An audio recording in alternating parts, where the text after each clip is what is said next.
If Excel keeps deleting your leading zeros, you're not imagining it. It's auto-formatting your data as a number, and numbers don't keep extra zeros. That's a problem when those zeros are part of the value, like zip codes, employee IDs, SKU codes, or invoice numbers. The fix is not a single magic button, because the right fix depends on when the damage happens. Is it happening while you type, when you paste, when you import a CSV, or when you open a file someone emailed you? Each path needs a slightly different approach. The good news is you can make Excel treat these values as text, keep the zeros, and still work cleanly with sorting, filtering, and lookups. You can also prevent the issue before it starts, which is the real time saver. In the next few minutes, you'll get a simple mental model and a set of reliable steps you can reuse anytime this pops up. Next step. First, the mental model. Excel stores values with a type, mainly number, text, date, or logical. When Excel thinks something is a number, it stores it as a numeric value, not as characters. And numeric values don't preserve leading zeros, because 00123 equals 123 mathematically. So Excel isn't removing anything on purpose. It's converting your input into a different type. You can spot this by the default alignment. Numbers align to the right, text aligns to the left. Another clue is that formulas behave differently. Text can be concatenated directly, while numbers may change formatting when you combine them. The key takeaway is simple. If the leading zeros matter, the value is an identifier, not a quantity. Treat it as text early, and Excel will stop trying to be helpful. Once you internalize that, every fix becomes more predictable, and you'll waste less time fighting random formatting surprises. Next step. Let's cover the quickest fix when the zeros are already gone. If you still know the intended width, you can display zeros again using a custom number format. This does not change the stored value. It changes how it looks. For example, if an ID should be 5 digits, you can format the cells with a pattern like 00000. Then 123 displays as 00123. This is great for printing, exporting, or consistent display. But there's a trade-off. If you export to CSV, the stored value may still be 123, and another system might not see the zeros. Also, if different IDs have different lengths, a single fixed format can be wrong. So think of custom formatting as a presentation fix. It's perfect when the zeros are just for display, and risky when the zeros are part of the actual identifier that must travel to other systems unchanged. Next step. If you need the zeros to be real characters, convert the values to text. The cleanest method is to create a helper column that forces text output. One common approach is the text function, where you specify the exact pattern, like 5 digits. Another simple approach is to concatenate an empty string, which turns a number into text, but doesn't add missing zeros by itself. So the best practice is, first assign the required length, then generate the text version with that length. After that, copy the results and paste values back over the original column. Now the zeros are truly part of the cell content. That means exports, integrations, and lookups that expect text will behave more consistently. The trade-off is that text IDs won't act like numbers in math, which is usually fine, because IDs should not be summed anyway. This is the make it real fix. Next step. Now let's prevent the problem when you're typing or pasting. The simplest habit is to set the column to text before you enter anything. When the cell is pre-formatted as text, Excel stops auto-converting 00123 into 123. Another quick trick is to type an apostrophe before the value, like 00123. Excel stores the characters and hides the apostrophe in the display. This is great for one-off entries, but it's not ideal for large datasets because it's easy to miss. For pasting, pre-formatting the destination range as text is the reliable approach. It also helps to paste using values when you're bringing data from another workbook with messy formatting. The main idea is to decide the data type up front. If a column is meant for identifiers, lock it in as text before the data arrives. Next step. A lot of leading zero pain comes from CSV files. CSV has no formatting. It's just raw characters separated by commas. When Excel opens a CSV directly, it tries to guess each column's type, and that's where zeros vanish. A better workflow is to import, not open. Use Excel's data import process so you can explicitly set the column type to text during the import steps.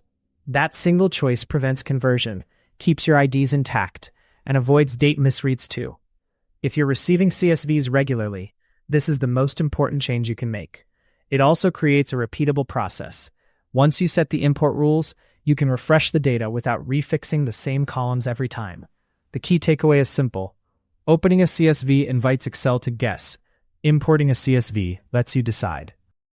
Next step. Another common scenario is copying data from a system export, a web page, or an email. Here, Excel may convert on paste, especially if the source looks numeric. The safest method is to paste into a pre-formatted text column. If the data is already in Excel and you notice zeros missing, don't immediately start retyping. First, check whether the original source still has the zeros. If it does, repaste correctly into text-formatted cells. If the source already lost them, you'll need to reconstruct them using a known width, like 5 digits for a zip code or a fixed-length SKU. Also be careful with leading zeros plus long strings. Very long numeric-looking strings can trigger scientific notation, which is a different problem, but the same root cause. Excel treating identifiers as numbers. Text formatting prevents both issues. Next step. Let's talk about zip codes specifically, because they're a classic trap. In the US, zip codes can start with 0, and zip plus 4 adds a hyphen. That means zip codes are not numbers, they're labels. If you store them as numbers, you lose leading zeros and you can also lose the hyphenated structure. The best practice is to store zip codes as text from the start. If you need consistent formatting, you can apply a text-based rule like ensuring 5 characters or handling zip plus 4 as a separate pattern. If you're doing geographic analysis, you'll still be able to sort and filter correctly as text, because zip codes are fixed width and compare well.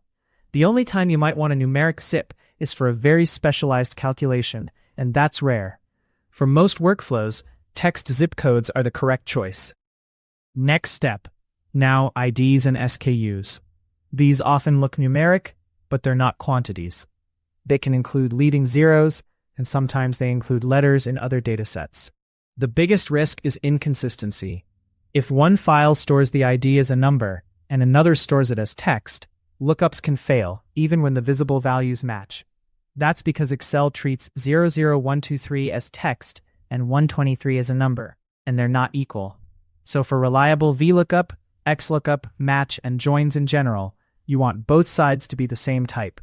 The simplest rule is to standardize your master ID column as text. Then convert incoming data to text the same way, ideally with a fixed width if the business uses one. This prevents silent mismatches that are hard to spot and painful to debug. Next step. If you already have mismatches, you can troubleshoot quickly with a couple of checks.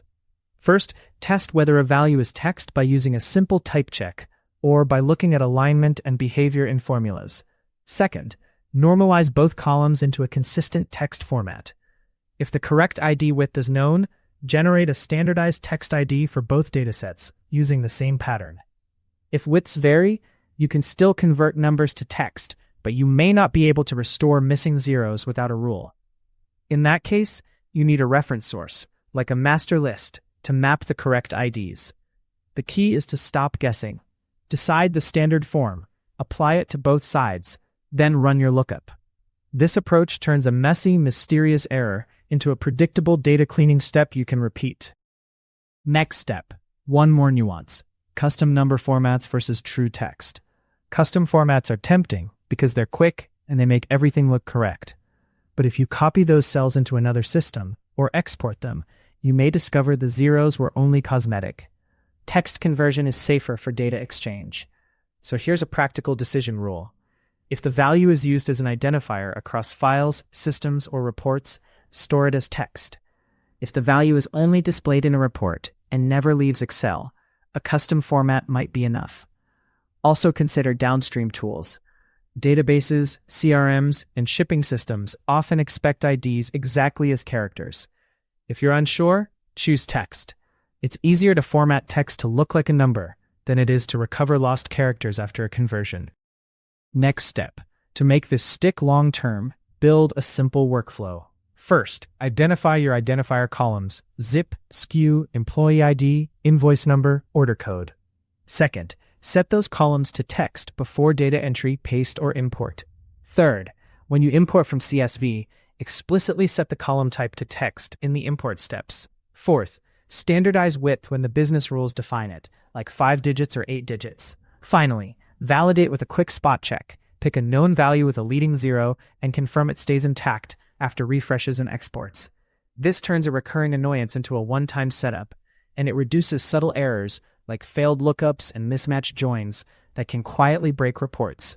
The goal isn't to fight Excel, it's to give Excel clear instructions so it stops guessing. Next step. Let's wrap it up with the core takeaway. Leading zeros disappear because Excel is converting identifiers into numbers. If you want the zeros to stay, you either format for display with a custom pattern, or you store the value as text so the characters are preserved. For typing and pasting, pre-format the column as text. For CSV, import and set the column type explicitly. For lookups, make sure both sides are the same type, preferably standardized text IDs. If you apply those rules, this problem mostly goes away, and your data becomes more reliable across files and systems. If you want more Excel fixes like this, subscribe. And for a quick check-in, leave a comment. Do you deal with leading zeros more often in zip codes or in product SKUs, A or B? Small tweaks compound into massive performance gains. Subscribe to catch the next workflow optimization.